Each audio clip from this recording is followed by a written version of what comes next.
Okay, people always say to me, I'm the reason, and people like me are the reason why this country is in a mess, why this country is in a state. It's me. Okay, all right, let's look at it. Am I the problem? It's not the case that we've been in multiple wars since the Second World War that's cost this country trillions of pounds that we've had to borrow off and pay back to the very people that wanted us to get in those wars in the first place. Okay, nothing to do with that. All right, fair enough. It's nothing to do with Margaret Thatcher selling off all our public housing and then not building new public housing behind it so they keep the property value high. All right, maybe it's not that. Nothing to do with bailing out the bankers for hundreds of millions of pounds, and we've been in austerity ever since that, you know, shutting down all our services and youth clubs and things like this. Nothing to do with that. Okay, still my fault, is it? Nothing to do with COVID, where the millions and millions and billions of pounds that were wasted, you know, on track and trace, 28 billion. And then we were wasted so much money on procurement contracts for companies that sprung up overnight that just seemed to be, you know, conveniently best friends with the people in government and the people in power.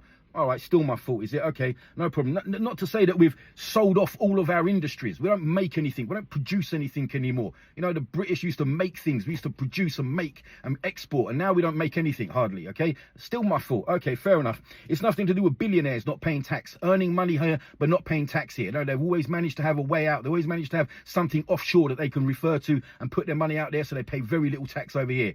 Still my fault. All right, here we go.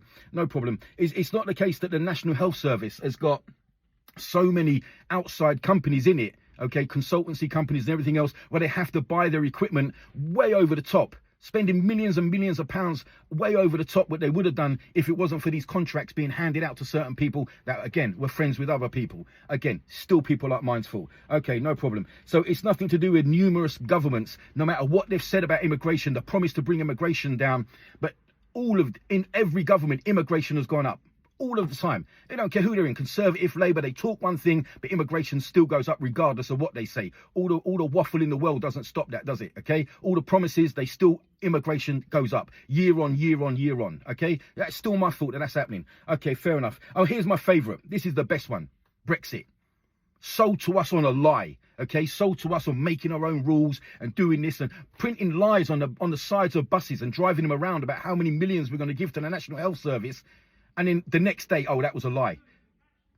Still my fault. All right, fair enough. If you think after all that everything is the fault of me and people like me that are trying to point this out to you, I can't help you. I can't reach you. I'm just trying to point out the obvious, okay? This is the ultimate divide and conquer strategy. Problem, reaction, solution, more problem. It's never going to stop until we wake up.